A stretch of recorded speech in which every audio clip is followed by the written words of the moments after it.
Yeah, we're live. Take my jacket off. It's nice and warm, even though we got some rain today. Quite a bit. My son had an amazing soccer game today. Had a hat trick today, which was awesome. One of them was like a back heel scorpion kick kind of thing. It was awesome.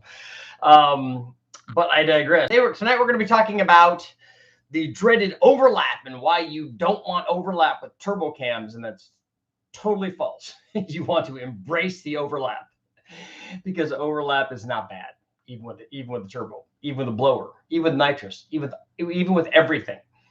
Here's the thing: you need to stop. We'll just cut right to the chase. You need to stop thinking about turbo cams and overlap as being opposites.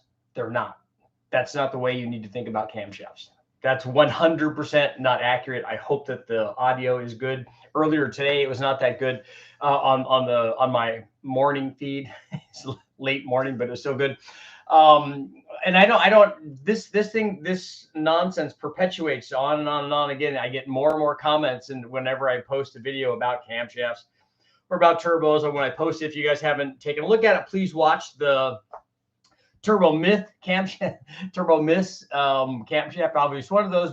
And the myth was basically that you need a turbo specific camshaft, and you 100% do not, because as we know, every cam is a turbo cam. And there's even lots of manufacturers that are coming around to thinking the same thing, especially when I explain it the way that I explain it. Now, the way that I explain it is there are lots and lots of camshafts that you can run with turbos. There are lots, and I focus in on turbos, but you don't have to. It can be anything. It can be a centrifugal blower. It can be a roots blower. It can be nitrous. And I'll go back to my roots, where not roots blower, but my roots, where all this started, where I learned about this because I was reading all of the books on turbocharging and listening to all of the experts on turbocharging and supercharging and all of that. Because I talked to lots and lots of people. That's one of the great things about being in the industry and doing the things that I got to do, is you got to talk to a lot of great people, from Elbrock and Gail Banks and Magnuson, and everybody, Billy at Comp Cams, everybody that you get to talk to that knows a lot more about their particular subject than obviously you do, certainly than I do. And that's nothing but good.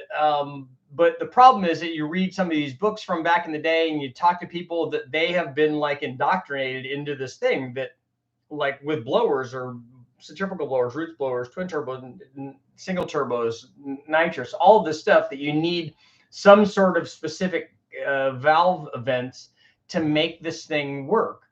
And the problem with that is even though if you are going for, like, let's say we were talking about earlier about trying to make redoing. I was talking with Brian Tooley about redoing the nitrous Big Bang motor, which we want to do a 5.3. And I was talking about why I wanted to make as much NA power as I could, because we wanted to reach on that particular application. We had a 5.3 that made 500 horsepower, and we were trying to add 500 horsepower with the nitrous to it. When you're going to that level for nitrous in particular, but we'll talk about the blower and the turbo stuff too. But when you're going to that level, there are camshafts that can help you with your nitrous approach, because you're trying to do something that you probably shouldn't be doing, and it's going to be very difficult. If you're trying to add 150 shot, you just need to add that to whatever camshaft you have, and it will work. If you have a combination that makes good NA power, you're just going to add 150 horsepower to that. There isn't a camshaft that where you, and this is one of the things that people think, is that there's a specific camshaft that makes this amount of power, and you're going to add a 150 shot, and all of a sudden it's going to add 200 horsepower from your 150 horsepower with the nitrous that you added.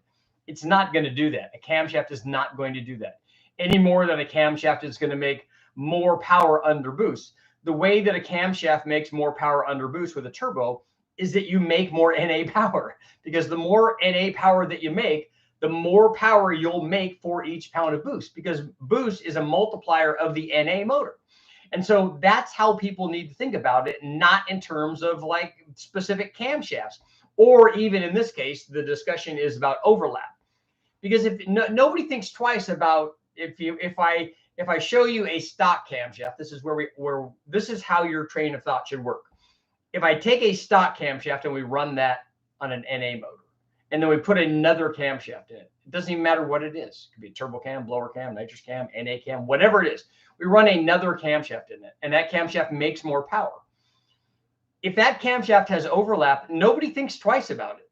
Oh yeah, it's got overlap. We don't even care that it has overlap. All they should be looking at, and what they would be looking at, is, look, this camshaft made 70 or 80 horsepower more than the stock camshaft. That's nothing but good. That's a big jump up in power from the camshaft, whatever it is. Here's the thing. That scenario is what you should be looking at when you're talking about turbo cams. What did the camshaft do to your NA motor? Stop thinking about overlap. Don't get scared that it had 3 degrees of overlap or 10 degrees of overlap or how much ever overlap it had. Look at what it did. What did that camshaft do? Did it add power? Yeah, it did. It added a lot of power. It added 70 horsepower, let's say. That's good. And guess what? That camshaft that just added 70 horsepower over your stock camshaft, doesn't matter that it had overlap. In fact, we wanted it to have overlap because overlap is your friend and overlap will help you make power. In fact, overlap will even, this is another thing that people think, overlap is going to make it lose power down low. No, it's not. Overlap is actually going to help you down low. So it has overlap and it made more power. Which one of those two things should you be more concerned with? Which one of the things should you care more about? You should care about the power, because the power is what you're looking for. You're not looking for whether, like, if somebody gave you the choice of, hey, I'm going to show you how much overlap a cam has, or I'm going to show you how much power the camshaft made. Which one of those two things would you want? You should always pick the power. Anybody that would pick, oh, I just want to see the specs on the overlap. It's got 3 degrees of overlap. That's a terrible cam. And then they go, oh yeah, over here it made 70 horsepower. There's no way it can. It's got overlap. No, it does. Look at the power gains. And then when you look at the power gains, think, okay, what does my turbo do? My turbo takes whatever is there and just slides everything up. That's all a turbo does. That's what a blower does. That's what nitrous does. That's what all of those things do. With the nitrous thing is a good example. I tell people all the time, they're like, Richard, what's a good nitrous cam? I'm like, look, what are you trying to do? Oh, I'm just trying to run a 100 shot or a 200 shot or whatever on my motor. Okay, well, you don't need to be concerned with your nitrous cam. You need to be concerned if you're trying to go fast with your nitrous combination with a 100 shot or 150 or 200 shot. You need to make as much NA power as you can, because whatever that is, now you're stacking on top of that. So you have this plus 200. So if this number is higher, ultimately this number is higher. And that's what these camshafts do. The camshafts with overlap on a boosted application do that. If they go up, the boosted number goes up. So look at that. That's pretty easy to see, right? Compare it versus a stock camshaft. You run a stock camshaft, it's way down here, and then you run your boost here. If you move this up here and then this moves up, all of that's good. And that happens with overlap. You don't have to run a camshaft with no overlap. Look at all the tests that I look at, all the videos I have up on. A perfect example of that is the Ls9 camshaft. The factory Ls9 camshaft and the factory LS8 camshaft and the factory LM7 camshaft. In fact, most of the L versions of the camshafts have no overlap. And guess what? If you put an aftermarket camshaft in them, they make a lot more power. In the case of the Ls9 camshaft or the LS7 camshaft, I think it has negative overlap, but it doesn't make very much power. It makes decent power on the big end, but it's very, very soft down low. That's not the cam you'd want. Guess what cam you want? You want the camshaft that has overlap, because here's the thing. Not only is it going to make as much or more peak power, which and quite honestly, especially on a turbo application, you're less concerned about that, because making lots of power with whatever size turbo you pick is going to be a function of whatever size turbo you pick. You want to make 700, you pick the 700 horsepower turbo. You want to make 1,000, 1,500, whatever you want to make. The nice thing about a camshaft that has overlap compared to something like an LS9 camshaft is that it's also going to have more power everywhere. It's going to have a lot more low speed power. It's going to have as much or more top end power, depending on if it has similar kind of specs. You can do that. And then when you do that curve, when you change the curve in that manner, make more everywhere, guess what your turbo motor is going to do? It's going to make more everywhere. But wait, Richard, you said it had overlap. That can't work with overlap because overlap is bad for turbo motors. No, it's not. It's fine. Now here's what other people do when we tell them, and they seem to get that. Some guys seem to get this. Okay, look, every cam's a turbo cam. Again, I'm on board with that. I want that to be the case. I want to just put a turbo on my combination with some knucklehead kind of NA camshaft that I ran. It's 780 lift and it has 286 degrees of duration at 50, and it has 105 degree lobe separation. Well, yes, you can run that, but here's the thing, and I get this sometimes with guys going from all motor or nitrous things where they're trying to make lots and lots of NA power before they're adding the thing to it. You don't need to do that with a turbo. That's the great thing about a turbo, is that with a turbo application, I suggest coming down to a smaller camshaft, not a turbo specific camshaft, because they all are. I'm just saying you can get away with a turbo that has much, much better like idle and drivability and street manners and even fuel mileage if you don't have your foot in it all the way a lot. But it'll idle and be smooth and drive around and get better turbo response. It will do all those things, and it will still make as much peak power as your gigantic NA camshaft, because the turbo is going to dictate that. It will just happen at a lower boost level with the gigantic camshaft that's cantankerous and doesn't idle very well. And maybe you like that. Maybe you want that kind of thing when you're, want the kind of pro street camshaft that's shaking and moving around. Everybody can tell you have a cam. Feels like you got about 3 or 4 plug wires pulled off of it. Maybe you like that. Maybe you like the chop. Maybe you like the crackle tune that they were talking about last night. Maybe you like that, but most people don't. And the nice thing, like I said, about a turbo deal is you take a 5.3 or a 4.8 and a 4.8, you need an even smaller camshaft. Or a 6.0, whatever it is, put a reasonable camshaft in it, a reasonable kind of performance camshaft in an LS, because you have lots of head flow and a good intake manifold. You're going to gain a big amount of power over a stock cam. And then when you add a turbo, it's like magic. All of a sudden, you're making a lot more power. If you go from 330 horsepower, let's say, which is about what a 5.3 makes on our dyno the way that we run it, 330 and 370 to 80 foot-pounds, you put a camshaft in it, you're going to be very close to or even over 400 horsepower when you put a camshaft in it. Then all of a sudden, good things are happening, because when you start multiplying 400 out and you run 1 bar of boost, now the 400 becomes 800. That's some real power. And guess what? The camshaft that you put in it that allowed you to make over 400 horsepower had some overlap, because it needed some overlap to make that kind of power. Okay, so we're going to have a poll question and see how well everyone's been listening.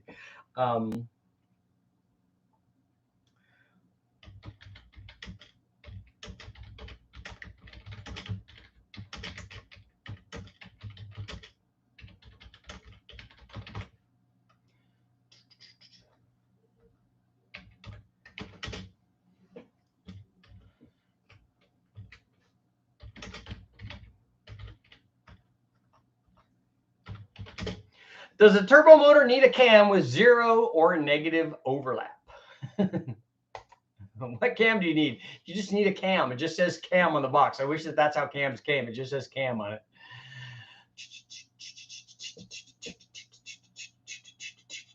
Let's see. Can you please do a back-to-back test for me? Specifically, the grind I have.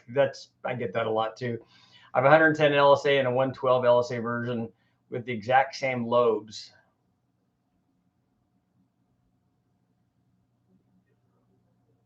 I don't know what your duration is, but I would pick, if it's going to be a turbo, then either one of them will work. The 112 degree lobe separation angle is going to have a little bit better idle. And then the 110 is going to be probably make more average power. That's what they would normally do. I don't know specifically what yours are.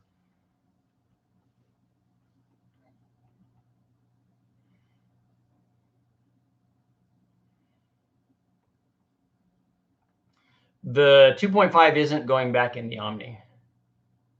That's going in something else.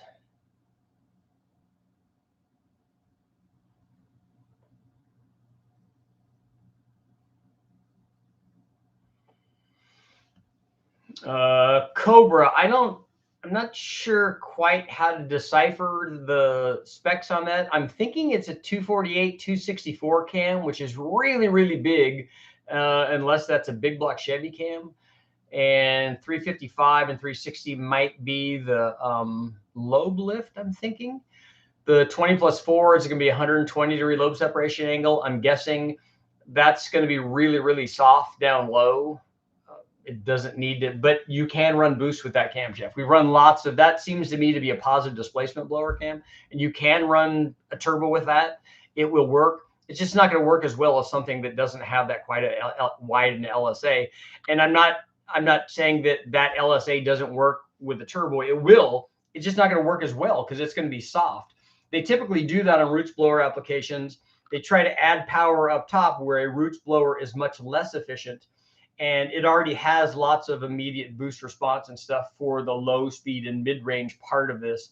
So they're willing to trade that on the roots blower camshafts. And I quite honestly, I don't think it's a good idea. I would much rather have, it might not be a bad idea if you're on the verge of detonation for things. So they're trying to make that better. I'm thinking, and also the wide LSA for, not for that kind of duration, if that's what that is. Like the LS9 camshaft, the OEMs did it. If you stretch out make the LSA wider, it idles better and drives better, which they would want definitely on a street application.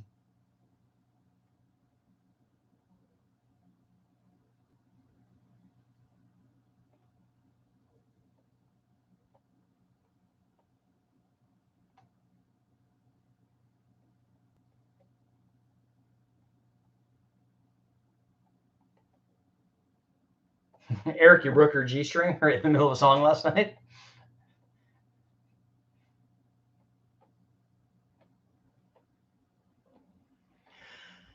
Tim, the soccer game was awesome. Can you please do a back?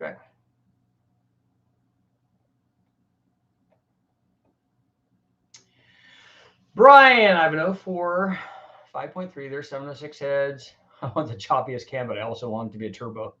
Just pull a plug wire off when you're like idling next to people. The rain gap you need is like 28 to 30.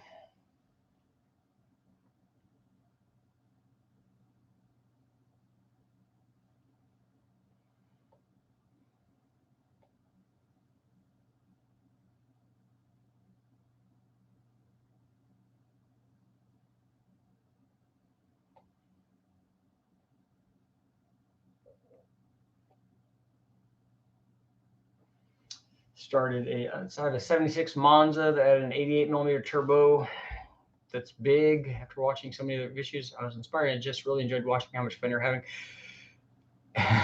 It's an IMSA car that you run an SCCA with an 88 millimeter turbo. That's a lot. I mean, that's an 88 millimeter turbo is like a 1500 horsepower turbo. I don't know if you talked about it, but the hot side and the cam have to be a solid match. Yes and no. That you start talking about the minutia part of it at the end. You can. The discussion that he's talking about is that when we went through this, when I tested the S4 75 turbo on the 4.8 and then also tested it on a 454. So we had a lot more back pressure on the 454 and a lot less on the 4.8 with the same amount of boost. That's not unusual because the bigger motor obviously has more exhaust energy. It makes more power because it starts out making more power. And that's something that you should do. You should size your engine and your turbo so that your power level that you want to achieve, so that you have enough hot side flow, because that's called balancing the turbo. That's what I call it. So you want to make sure, if you are trying to top out the turbo, which a lot of people are not doing, a lot of guys are not anywhere near the maximum of the turbo. But if you are trying to do that, it's a good idea to try to max out the hot side and the cold side like at the same time. Sometimes that's hard to do. And you don't, camshaft is not the way that I would do that. I would do that based on NA power output and turbo sizing.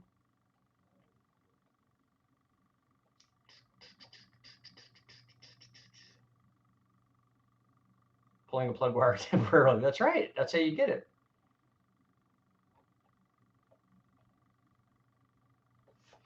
Oh, so your camshaft was for a YSI 427. Yeah, I figured it would be kind of big.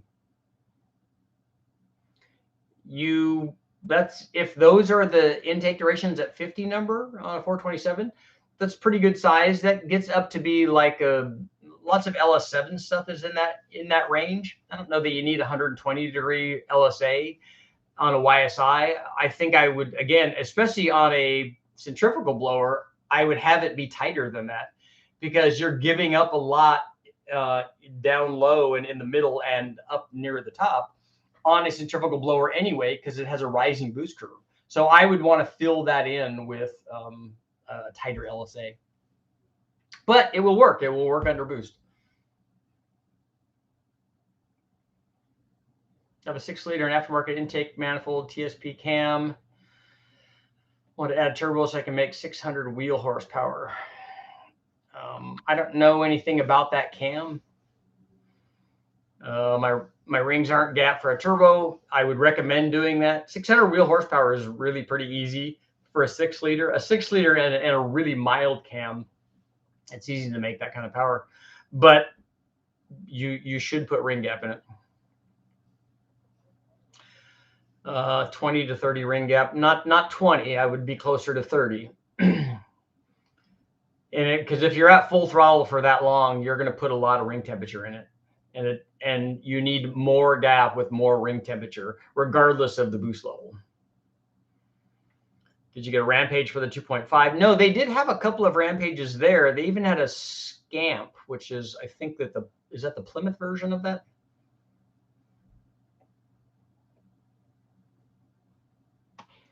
It's 22 to 24 gap say. Yeah, 24 would be okay.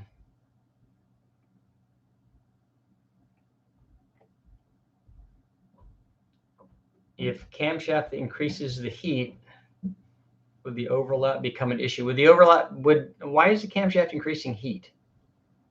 Did I miss another statement somewhere?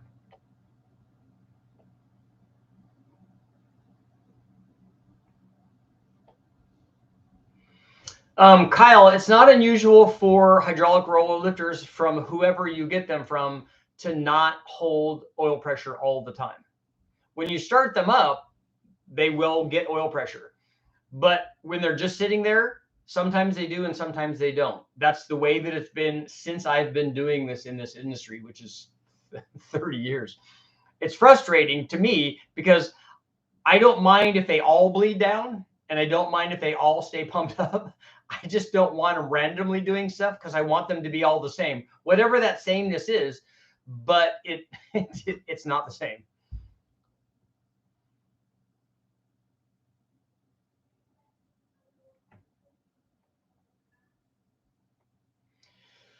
Tom, 4-valve cams are usually different. And it's something I want to test that I haven't tested enough of to know if dual pattern cams, and typically or at least the reasoning that I've always been given for that is that you have a lot more intake flow than you have exhaust flow. You're kind of crutching that by having more duration. All I know is when we run dual pattern cams instead of single pattern cams or reverse pattern cams, they make more power. They have every time that I've tested it, but I haven't done enough testing on 4-valve motors, because there are lots of those that don't have that. There are some that do, and I'd like to see what the reality is. And I kind of hesitate saying that every time. It's just that every time I've tested it, which is whatever the handful of times that I've run that comparison, maybe that's not the case. And also, even if it did make more power, would you still be able to make the power that you needed with a single pattern camshaft?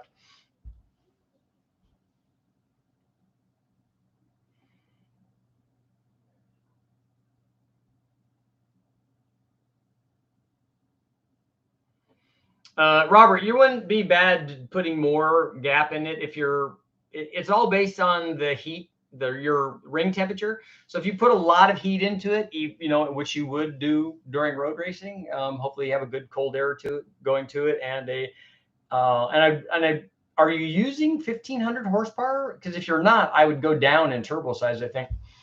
But yeah, more ring gap is not going to hurt you. We ran a lot of the big bang motors had closer to those numbers that you're talking about there, to the high side of that number, than they had 30. The 30 was a go, no go kind of thing.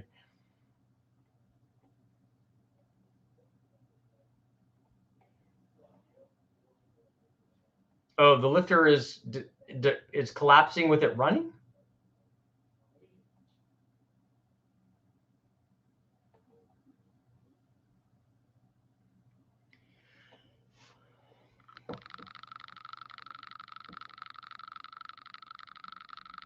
What did VS Racing do to increase the output of their turbos from previous generations?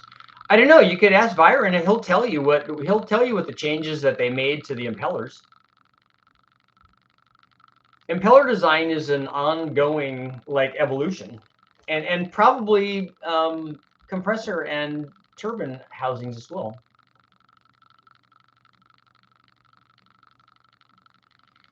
Jay, your combination on a GT45 turbo, the GT45 turbo is going to support like 750 horsepower flywheel or so. So that's how much you could make with that turbo.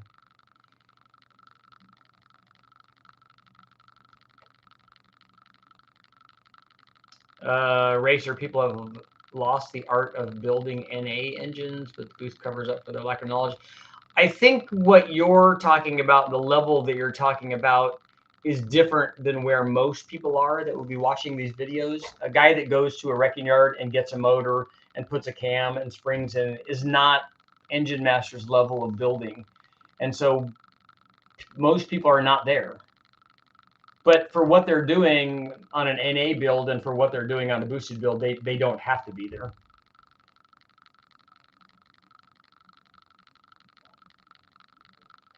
The lifters in my 345 IHC engine rattle like a coffee can for 5 minutes until they're all pumped up. It shouldn't take 5 minutes for them to get oil prime.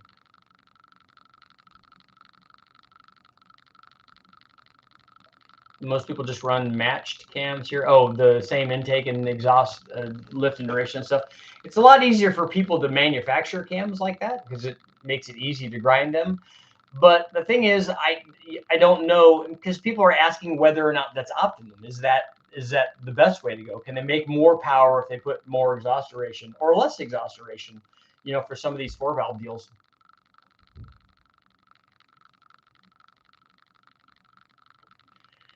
My 496 idles quite rough at 14-1 AFR, but runs a lot smoother in the 12s. Yeah, you should idle it at where it sounds happy. We do that a lot on the dyno too.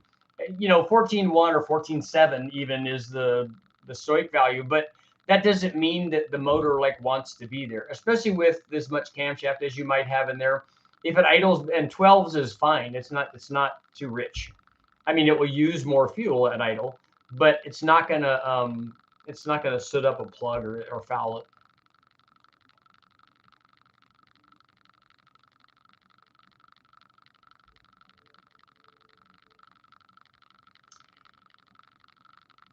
Matt Apple sweaters by VS Racing 78, 75.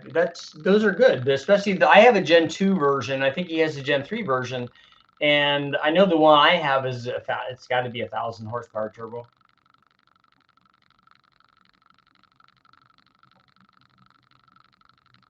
At Watkins Glen, we will along front. Yeah, I've raced at Watkins Glen before. Made lots of effort to do cold air, oversized air. We're good.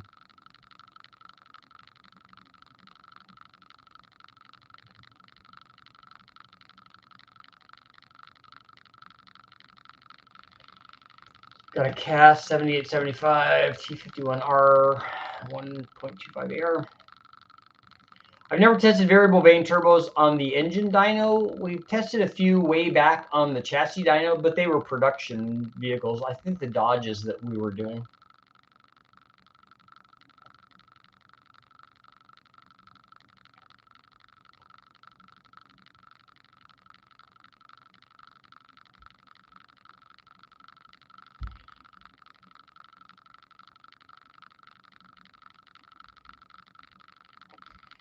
Jack, in the NA Big Block class at Rocky Mountain Race Week, a guy said he was running 14-1 compression, and due to a high stall converter, that's not going to do anything. Specialized cam, he's able to run 87 octane. It wouldn't be a specialized cam. What it would be is a cam that has a really, really big cam, and he would just be dropping his dynamic compression a lot. 14-1 would surprise me for camming it to equate to a dynamic compression thing.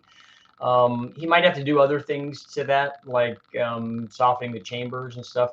That might be a story, but you can run a lot more static compression if you're taming down the dynamic compression with how big your camshaft is. So on a big block, if a guy puts a 290 or 300 degree duration F50 camshaft in it, he's not going to have a lot of dynamic compression.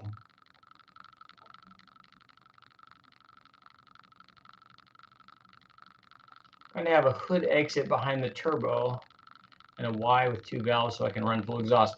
Yeah, if you open the exhaust that much or channel it through a closed exhaust, you're going to see a change in, you probably see a change in boost, and you should see a change in back pressure too. It's going to be a lot more responsive with an open exhaust.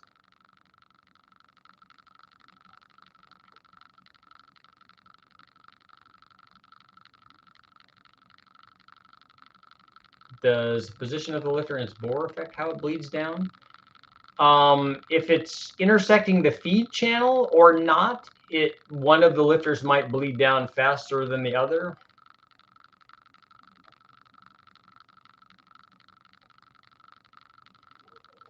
Robert, happy to help, man. How's our poll doing? 89% are saying no, that you don't have to have zero or negative overlap.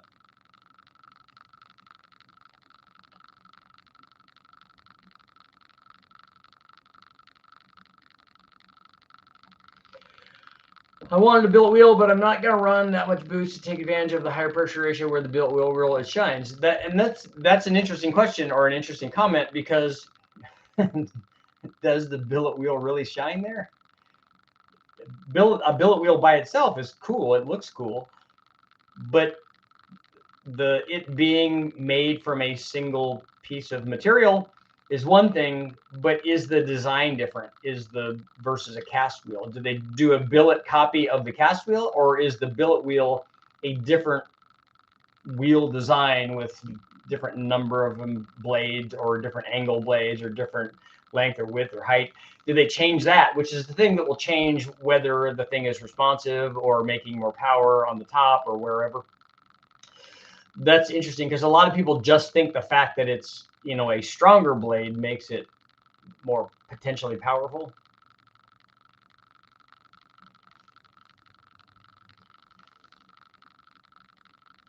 Run a Comp XR 280R in my 410 Windsor and an S470.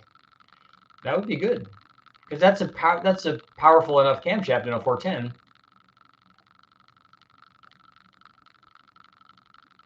V12 Rolls-Royce Griffin, 140 millimeter hearts, 1 per bank, 50 psi, 6-to-1 compression. I don't probably have a lot of I don't have any experience on a Rolls-Royce Griffin. I wish I could help you, but one thing I can say is the amount of boost you run is going to be affected by camshafts. Jazz hands. Have you done much with an LY7? Which, let me look that up and see which one that is. It probably, honestly, doesn't make much. It probably doesn't. Oh, LY7, introduced in 2004. Cadillac. No, that's the little V6. I have not done anything on those. Only guys from Brian Tooley Racing recently did some on the LV3 and LV1 motors.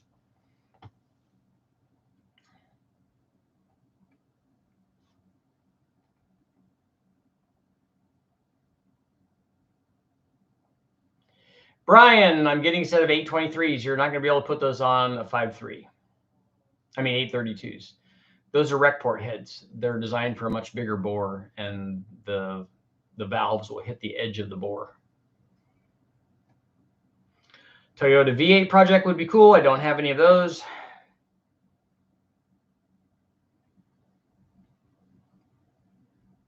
Isn't the main goal of the pricier billet to spool a little lower RPM?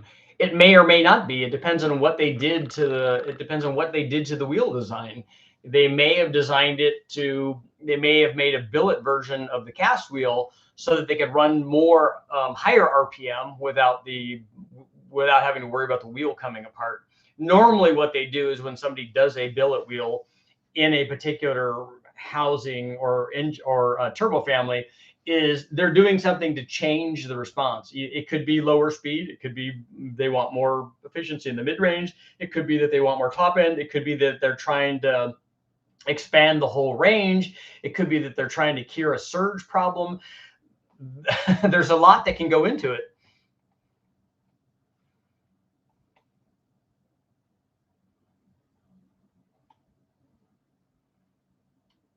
LS being equal on a 400 cubic inch V8 with a cam with 275 degrees of duration at 50. I don't think it's going to run comfortably at 12.5 to 1. The camshaft isn't going to be the only thing that's going to dictate the detonation threshold of that combination. There's a lot of other things. You should not have any problem on a 400-inch motor with a 275 degree cam at 50, but it should have aluminum heads. It should have the right kind of chamber. It should have cold air. It should have all of that stuff. And I don't know what pump gas you're talking about. Is it E85? Is it 91, 93?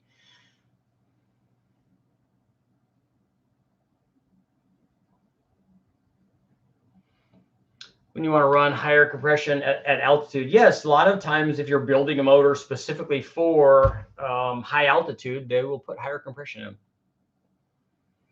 How bad is it to run an engine without a blow-off valve? Lots of people do it. I don't like it because I don't like subjecting the turbo to what it does, but a lot of people do it. I don't like it. I don't recommend it.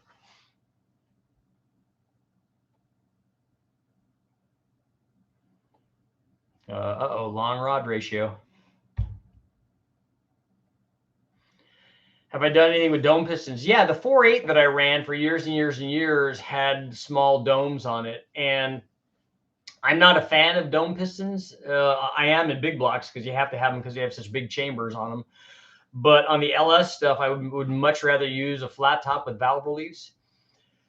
But you get to a point where if you go up in compression, you add power, but you keep going up with dome size, you lose flame travel, and there becomes a trade-off at some point.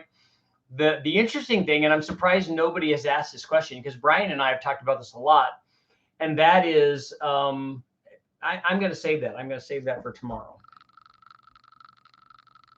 Piston.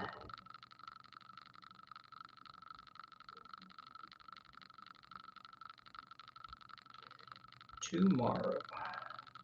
Okay, good. See, I learn stuff when I'm here.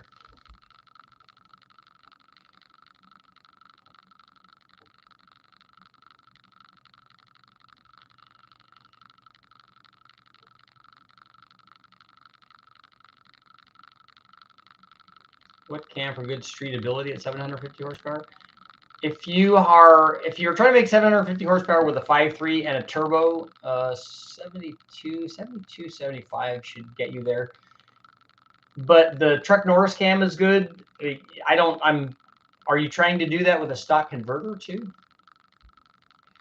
You're not going to be able to do that with a Whirl 60E, I can tell you that.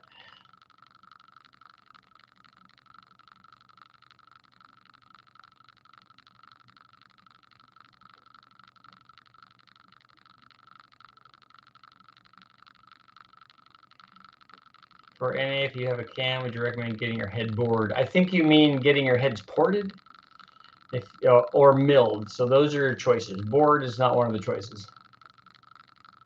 And on an NA motor, if you're trying to make as much power as you can, you need good head flow. You need cam timing. Compression helps. You need a good intake manifold.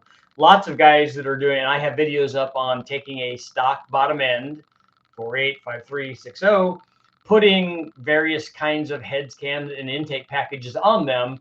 And on the stock bottom end, you're limited to how much camshaft you can put in them because they only have a fixed amount of piston to valve clearance because they don't normally have valve release in them. Some of the factory ones do, like the LY6 does, but it only has either an intake or an exhaust. It doesn't have both because it had variable cam timing. That's why they put the valve relief in that, because they swing the valve a lot and they need extra piston to valve clearance. But you have a fixed amount of piston to valve clearance, so you can only go so big on the camshaft. And that's ultimately what's going to kind of limit your combination. But you can pick up a lot of power using the stock short block and putting a good set of heads on there that flow well, and a good intake manifold and a camshaft. We're talking about going from, like on the 5.3, we went from 350 horsepower to a little over 500 with the right heads, cam, and intake manifold on an NA motor.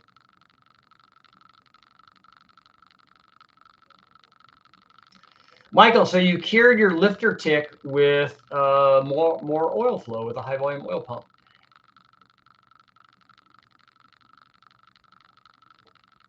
The stock Ls4 stall is 3,000 RPM. 3,000 RPM seems like a really high stall speed for a front wheel drive application.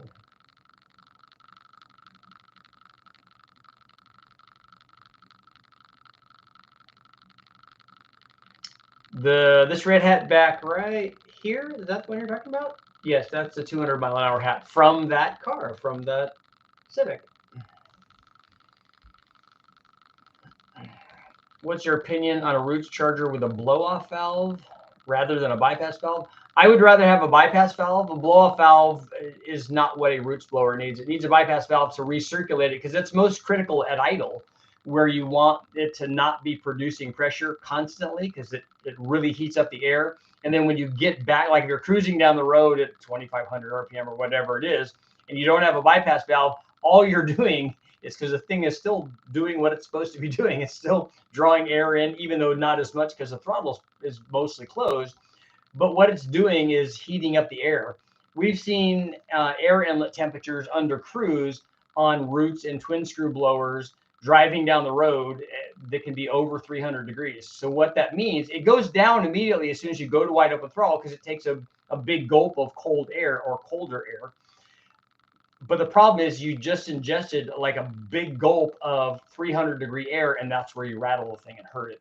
So a bypass valve recirculates that hot air back into the inlet side and stops this thing from just heating the air up inside. So I like bypass valves for Roots and twin screw superchargers. When I hear a turbo without a blow-off valve, imagine the fins fluttering on the compressor wheel. I know, they're just as fast as it's spinning to hit another positive pressure wave wanting to stop the impeller blade. Just I have too much like mechanical empathy for that kind of thing. What's the biggest cam you can run without valve release and a flat top piston? It's not the biggest cam. It would depend a lot on your specific valve events. But usually it's somewhere in the low to mid 230s at 50 on the intake. And then you can run a big exhaust, like we've run stuff that's 248 or something on the exhaust. And then as you tighten the LSA, typically the piston valve goes away also.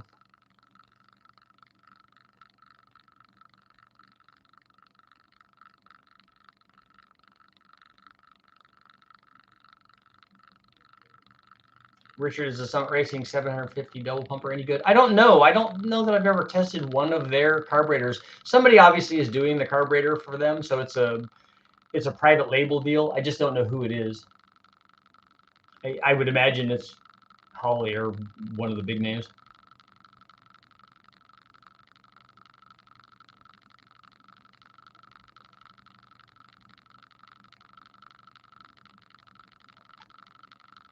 Is every cam a rotary cam?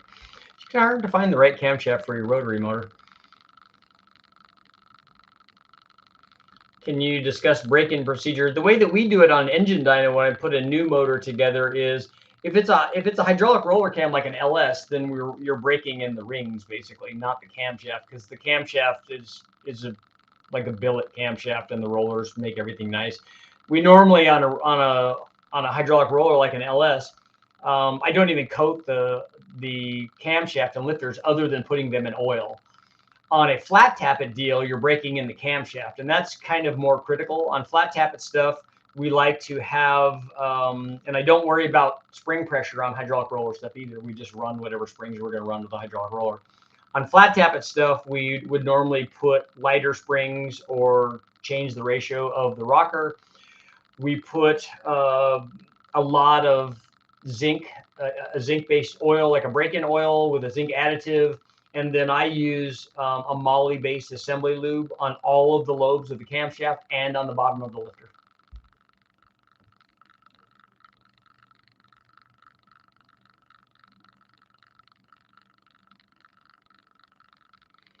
I want to say test the GPI cams. They have some powerful stuff. I've seen Brian has tested a bunch. He's friends with those guys. He's tested a bunch of their cams.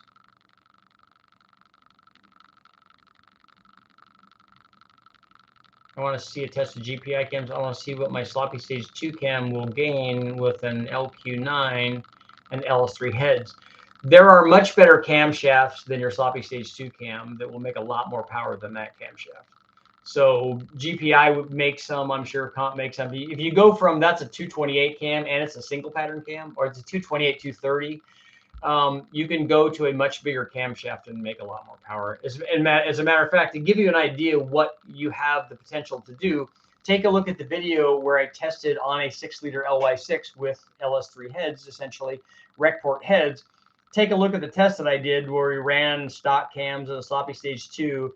And then that, I think we ran the Comp 469 cam, which is like a 231, 243 or something like that. And that kind of camshaft, you're going to pick up 20 or 25 over a sloppy stage 2. Was the upgraded Alphabet cams finished? The cams are finished. I haven't done all the testing yet on them.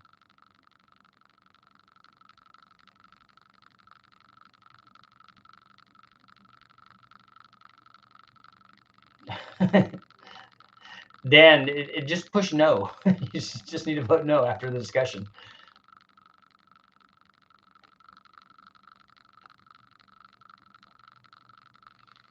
Webers don't like a lot of standoff due to, or don't like a lot of overlap due to standoff.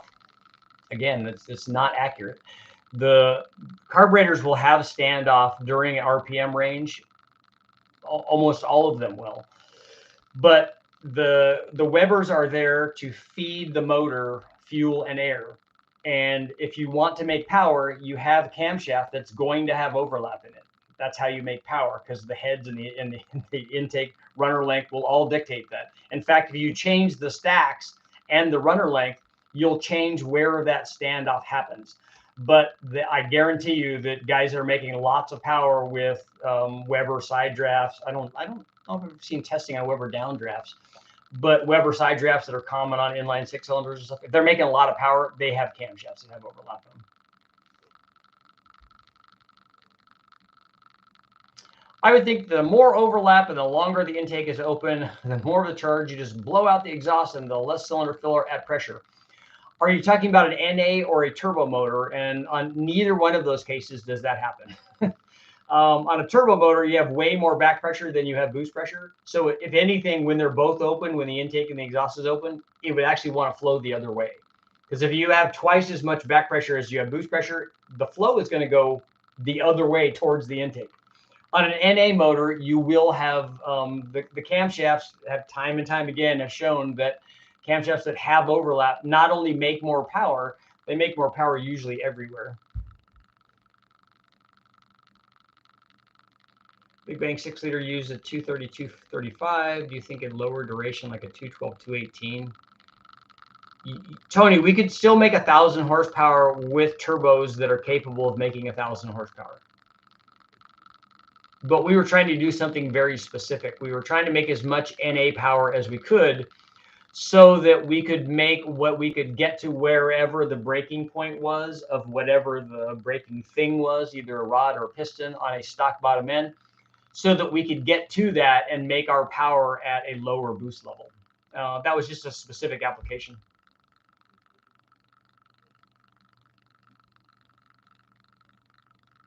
I should end the poll now.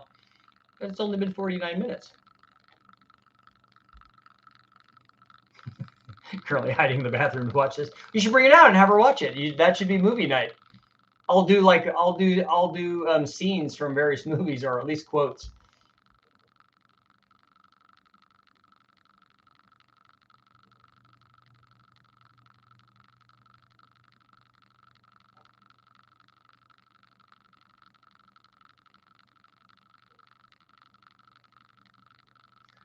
Like motorcycle engines and motorcycles, not sure I feel about the weight of a car putting extra load. Lots of guys out of Bonneville run motorcycle engines. Lots. Some people out of Bonneville run motorcycle engines in cars because they're running them in specific displacement classes, and a motorcycle makes a lot of power per its displacement.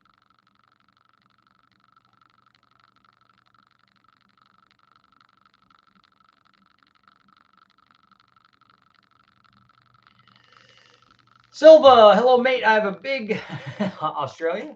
I have a big doubt relative to my project. I have a 4-cylinder BMW converted to turbo. Is it carbureted or fuel injected? Do you think this is a case for better a high duration cam or low duration cam? It's not either or. It's just you can probably make it depends on how much power you want to make. So decide how much power you want to make. How much power does a motor make now? Can I just get that amount with boost? If not, then you've got to make more power with your NA motor. So how do you make more power with your NA motor? Do they make little camshafts for it that you can put in that are, reasonably priced and easy to install and stuff? Or can you just turn the boost up or run E85 or run a good intercooler? Instead of looking at the cam thing, look at the whole project, step back and look at the big picture, decide what you're going to do with the project, how much power you want to make, how much power you have. Can it get there with a turbo? Can it get there with the E85 and a, intercooler and stuff? I got to see some Honda Jets when I was which was cool, when I was at the Reno Air Races.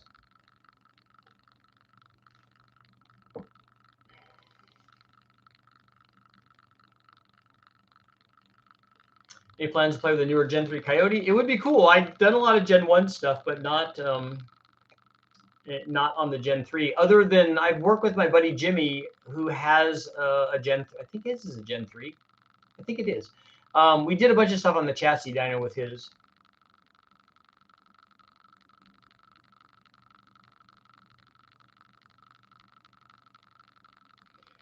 Richard, what's the most overlap? Quite honestly, to me, overlap is so unimportant to me that I never take the time to even measure it. My concern is what the camshaft does NA. My concern is what am I starting with and then what do I end with? And I don't even care what the overlap is. So I'd have to go back and do the calculations. I'd have to go back and look at my notes, see what camshafts are in there, and do the calculations on them. And again, like I said, if you're trying to make lots of power, guys that are making really, really big turbo power have some pretty big camshafts in them because they know to make big power, you got to make big NA power. Running a Phytech low ram. Have you tested those? Yeah, I have. I tested the Holley version because the Holley has 2 versions of their Sniper fabricated sheet metal thing. I think that's what that is. And it's a short runner intake manifold, so it loses lots of power down low.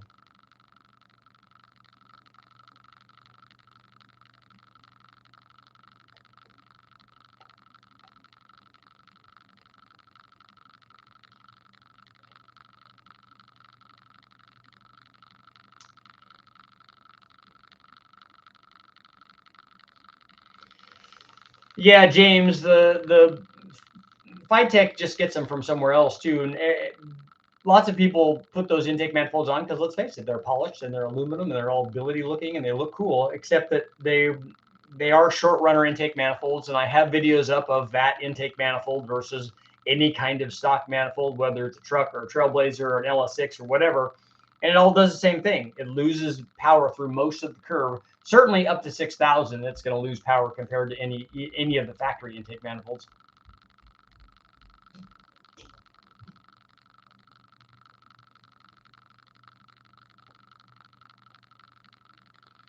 Brian, I've never even seen any data logging of what a burnout LS is doing in terms of temperature.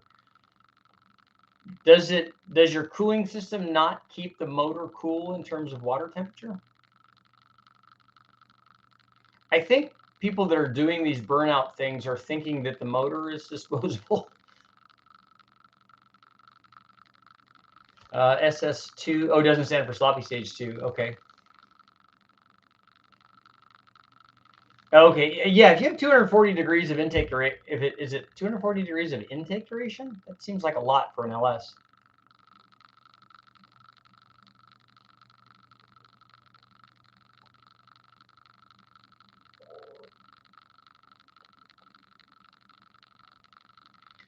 You're going to Tucson at the end of the month for the duct tape drives? Probably not.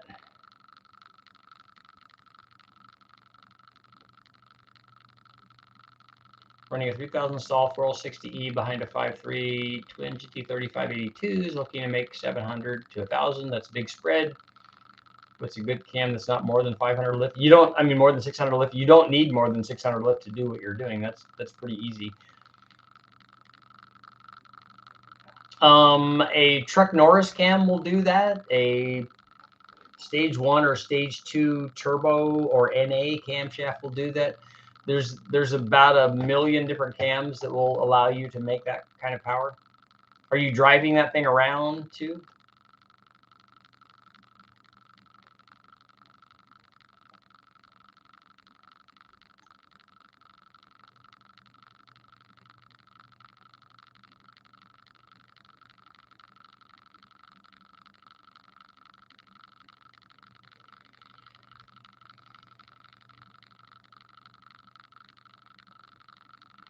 She just asked me her feeling. Okay, she's checking on. She cares. Oh, double Vanos fuel injected 4-cylinder from BMW. So that's a newer one then. Right now, the turbo's making 250 horsepower with stock cams. 200. Your goal right now is to reduce torque. So do you want? You can put a bigger turbo on to spool that. You can shorten the intake runner length. You can, if you have the ability to tune this, you can change the cam timing, and you can lose a lot of low speed and mid-range power.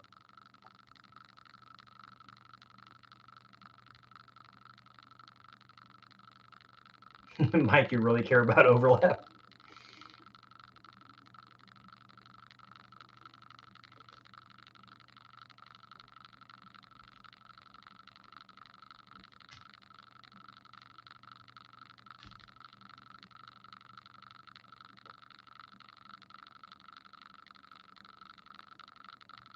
Do a 6-liter with flat top pistons. Mountaineer G40P heads on my Fox. That's a good way. That's a good inexpensive way to do it. So I am gonna close out the poll now because we're getting near the end. 87% saying no, we don't need a cam with 0 or negative overlap. Richard, looking to buy a cam for my 2011 5.3. Is that an L83? If it is, look into Brian Tooley's stuff. He's got really good cams for the L83.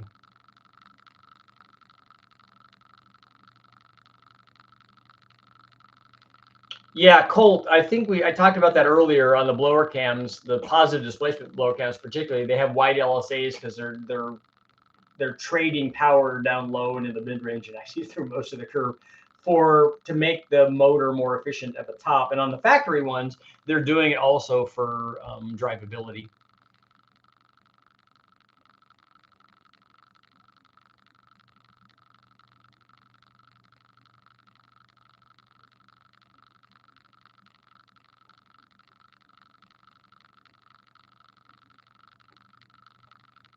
£10 on 351 would be good. Richard, would you ever do a texted with a Coyote crank?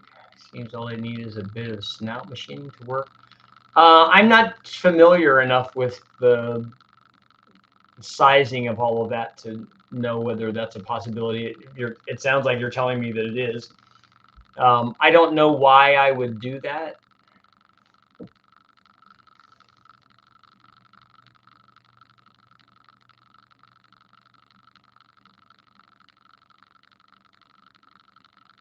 I don't think I have any problem making, if I wanted to make power with a texted block, I would just go talk to Mahovitz and I mean, not that it's not that hard to put ported 4-valve heads on it, put a steel crank in it, put good forge rods and pistons in it, put head studs on it, and put 2 turbos on it, and then it'll make, however far I guess I feel comfortable turning the boost up, it will continue to make power. 4-digit power stuff on mod motors is really, really easy.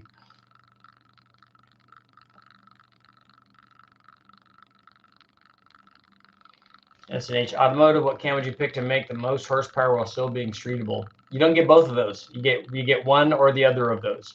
or some compromised combination of those. With turbos, I would pick a smaller cam, especially a 78, 75. Are you trying to make 1,000 horsepower? If you're trying to make 1,000 horsepower, that's the right kind of turbo. If you're not trying to make 1,000 horsepower, you should go to a smaller turbo that will be funner to drive on the street. And I would pick like a Chuck Norris cam or something.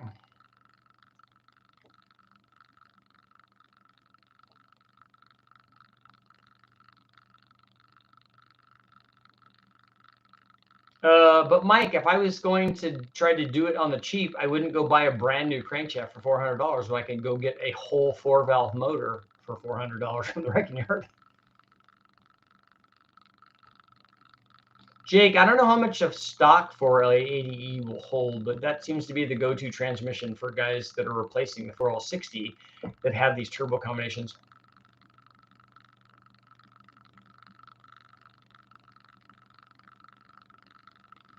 Bobby, yeah, if you have a 350Z, probably hood clearance is an issue, so you need a lower intake manifold.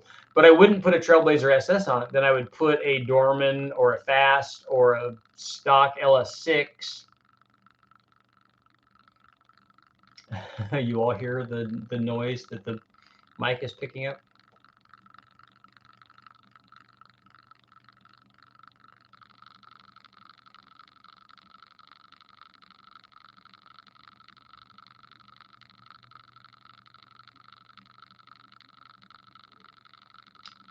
Just thinking the Coyote King can hold more than a used old crank. I don't think the factory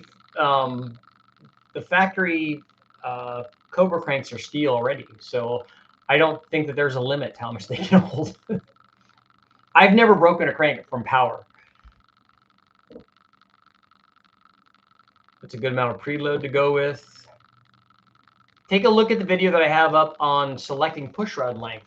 I usually go from a half turn of preload up to 1.5 turns of preload. That's kind of in the safe spot.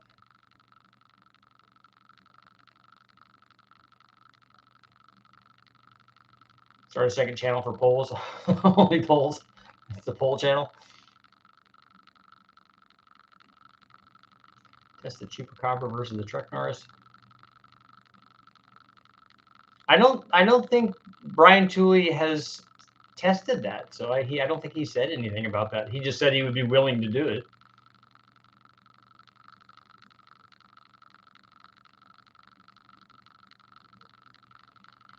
Dalton, is a BTR Stage 3 NA LS1 2 camshaft too much for a 4.8 with a higher stall? It'd have to be a pretty big stall, and you're gonna that camshaft is gonna want to run at like 8,000 RPM.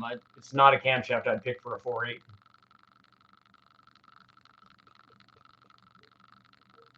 How do I change my headlight fluid? You need a right, no, not a left-handed screw. You need a left-handed reverse Torx.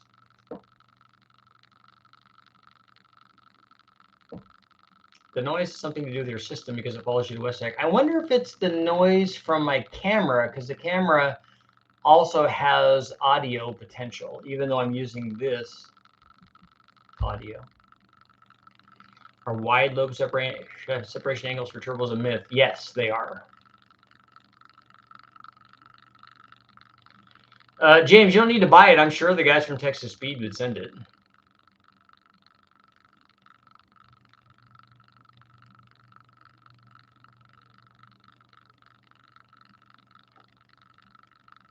Laptop fan. I don't have a laptop. I have a desktop.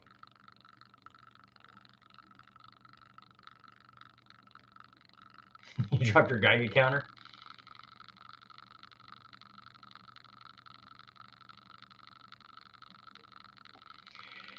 Richard, are you picking up audio from the camera then? I shouldn't be. I should be picking up audio from this. How about if I unplug it and see if that's it?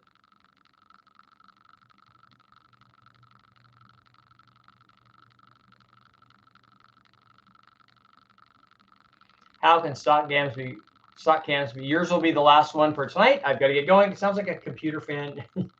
I have fans going on the computer, 2 of them, as a matter of fact.